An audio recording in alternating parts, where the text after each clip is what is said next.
Hi everyone, this is our channel, Meet the Real Story. Please like, share and subscribe. I have drank and I've used drugs, but I've never suffered from withdrawals. I've never chosen drugs or alcohol over my loved ones. And I have never stolen anything in order to score. I'm not an addict, but I love one. And sometimes that's an addiction. Like so many other teens and young adults, I experimented with my fair share of recreational drugs and alcohol in high school.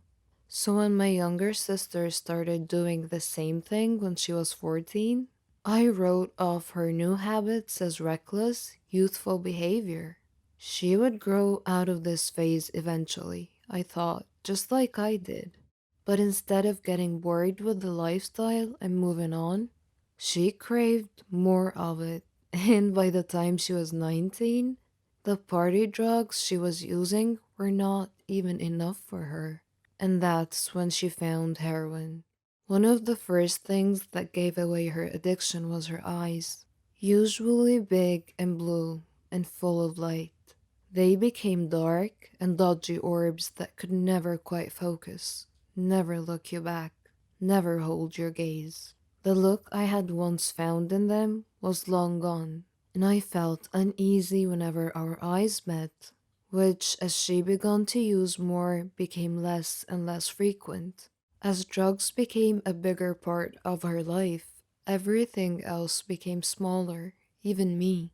The days of us driving around our small town in my car, smoking a ball and blasting Sublime, were replaced with quick visits to her darkened bedroom, a space that I had left her in after I went off to college, which had transformed from a teenage safe haven into a dark cave filled with cigarette smoke, empty booze bottles, and stash boxes of every kind of opiate you could imagine, including heroin, oxycodone, and opium.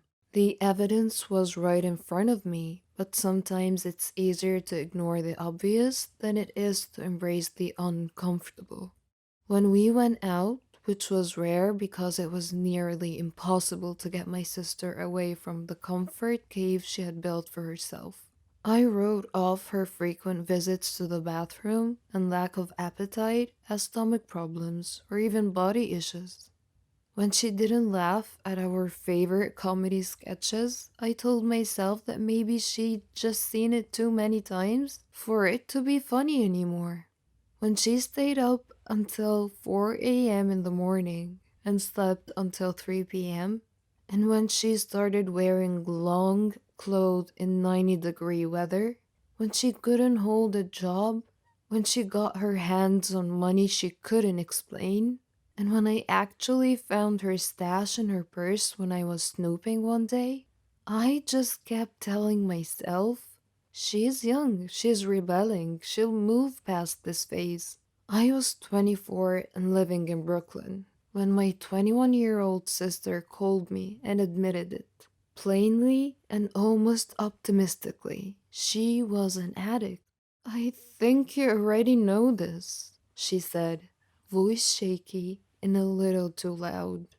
But I have a drug problem. Her confession gave me no choice but to admit it too.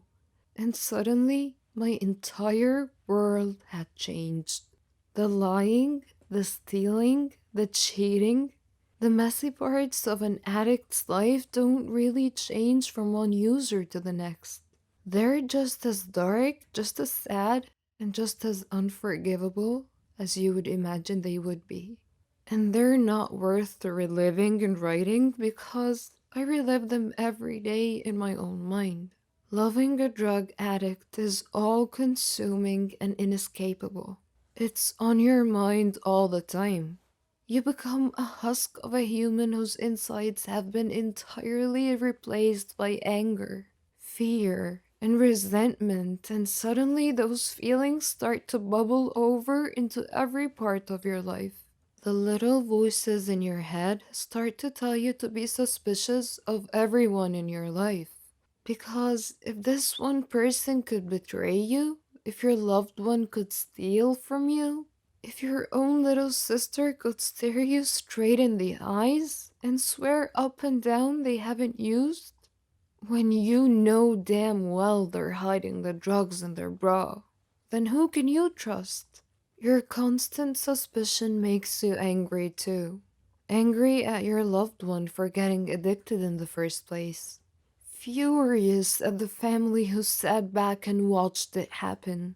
And bitter with the entire world for allowing a problem like this to exist. But it's the guilt that hurts me most of all, because I have taken her addiction and made it my own. Because of the darkest question in my mind isn't about whether or not my sister will live to her 25th birthday, but rather how I could have prevented it all by her 15th birthday. We grew up in a small town, and my sister and I, we were 3 years apart, were close in as preteens and as teens. We did all the normal things sisters do together: shopping, movie nights, annoying our mother. But we also did the normal things bored kids from a small town do together. And that included drinking, drugs, and partying. By the time I was a senior in high school and she was a freshman, we skipped out on the first period of school in favor of a ball cruise and a late breakfast at the diner in the next town over. When I went off to college, I didn't leave my sister at home to die of boredom. Instead, I frequently had her come visit me, and we would attend frat parties, go to raves, and stay up all night drinking, smoking, and doing whatever drug of choice. Weed, molly, ecstasy, and poppers of every variety was being passed around that night. When I would return home for visits, I made sure I always came packing weed for out west. A 30 rack of beer from the liquor store, and a small bag of the latest pill or powder to make the rounds at campus. And it didn't stop after college either. When I moved to New York for my first post-grad job, my sister came out to spend the Thanksgiving holiday with me. And instead of watching the Macy's Day Parade like we did when we were kids, we tripped on synthetic acid and made weed cookies. Even though I've traded in my own days of hard partying for a life of Friday nights spent curled up on the couch with a glass of glass, it's hard not to wonder if my influence on my sister's life led her down this dark and unending spiral of addiction. How could I have let something this awful happen to someone I love? And what role did I play in causing this? Those constant feelings of guilt are as consuming as heroin itself. Loving an addict is like being a user yourself, only instead of injecting your body with the pills and powders and alcohol, you soak your entire life in remorse and self condemnation. You convince yourself that you caused the problem and not the addict, that you're somehow in the way of the solution, not the addiction. It's selfish and self absorbed to assume you have so much power over someone else's life and something as strong as drug addiction. But when you love someone who is struggling, you just want to take everything difficult away from them, including the responsibility. And I find comfort in my guilt because I feel like as long as I own it and claim responsibility for it, I can own my sister's addiction too. If I own it, then I can control it. And if I can control it, then I can solve it. If I can solve it, then I can make sure it never happens again. But my safety blanket of guilt is more than just a desperate grasp at control. It's an addiction that feeds my soul in a vital and necessary way. A direct connection to a sister I'm constantly worried about losing. If my addiction is alive, if my guilt survives in a way, my sister will always survive too. They teach you in support groups not to blame yourself, not to hold yourself accountable for someone else's choices. But for me, letting go of that guilt is an impossible task. In my head, I know my sister's addiction is not my fault. I know I did not create my sister's addiction, but deep in the pit of my stomach, I feel these things. And unless you're the loved one of an addict, it's impossible to understand the need for both of those irrational beliefs to be true. I want to be the one in charge of my sister's addiction, because that means I have control over it.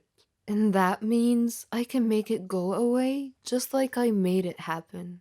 But that's not how addiction works. No amount of wishing or hoping or praying or even loving can make it go away.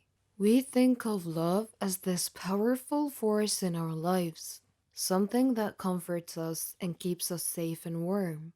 But I have seen its ugly head. I've seen how destructive it can be, how painful it can feel, and how deceptive it really is. What I thought could be an all powerful weapon capable of cutting through even the thickest chains of addiction actually became a heavy set of shackles. But I began to cling to that love anyway, because I believed that if I just loved my sister hard enough, I could make her problems go away. My sister doesn't live with my family anymore. After getting clean, falling off the wagon, and repeating the cycle a few times, she decided that the best thing for her was to get on a plane and fly halfway around the world to Abu Dhabi, where she lives in a mostly drug-free country teaching preschool.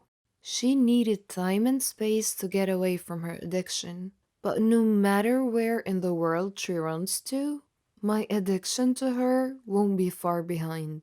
My sister has her own demons to fight, her own addictions that she will struggle with her whole life.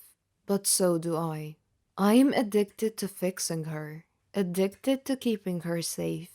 And it's hard to see where one of our addictions starts and the other one ends. I don't know if my sister has kicked her heroin addiction for now, or if she's kicked it for good. But I don't know if I will ever be able to stop worrying about it.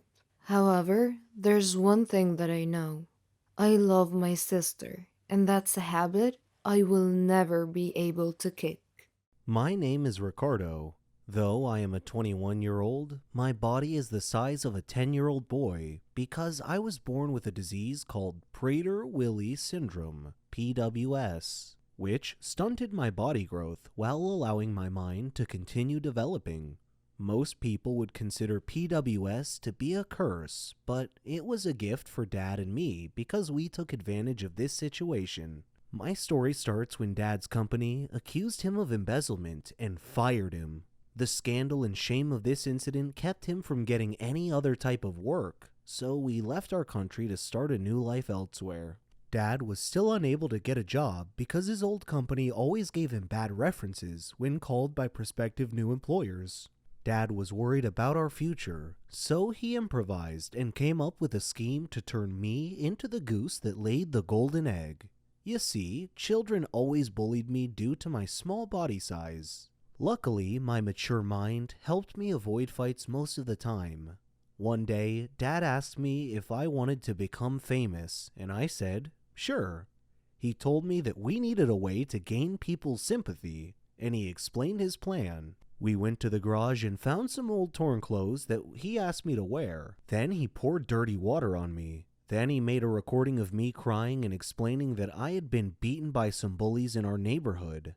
After we finished making our sympathy-garnering video, he applauded my performance and posted it to the internet to see what reaction we would get. The next day, our video went viral, and I became an instant celebrity. All the news agencies gave the video broad coverage, and I began receiving sympathetic phone calls and donations from around the world. Several international schools offered me free scholarships at their schools, and I managed to amass a good size of money from all the donations, and for a moment, I thought our days of poverty were finally over. Unfortunately, the authorities investigated my background and found that I was 21 years old